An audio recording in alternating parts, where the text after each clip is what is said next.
Form নিজের হয়ে কথা বলবে না, তখনই অবসরের চিন্তা করবেন। এমনটাই জানিয়েছেন আর্জেন্টাইন অধিনায়ক লিওনেল মেসি। বিশ্বকাপ সহ সব অর্জন নিয়ে ক্যারিয়ারে যুক্ত হওয়ায় নিজেকে ভাগ্যবান মনে করেন তিনি। তিনি বলেছেন, ঈশ্বর আমাকে মন উজাড় করে সব দিয়েছে। তবে অবসর পরবর্তী ক্যারিয়ার নিয়ে এখনই তেমন কিছু ভাবেননি এই আর্জেন্টাইন অধিনায়ক। ইউরোপ ছেড়ে যখন আমেরিকায় চলে যান ইন্টার মিয়ামির হয়ে, তখনই সবাই ভেবেছিল এই বুঝি অবসর নিয়ে নেবে।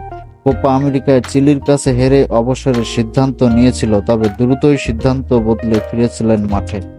এরপর রচনা করেন একের পর এক ইতিহাস। আর্জেন্টিনাকে কোপা জেতানোর পাশাপাশি আর্জেন্টিনাকে এনে দেয় তৃতীয় বিশ্বকাপ শিরোপা।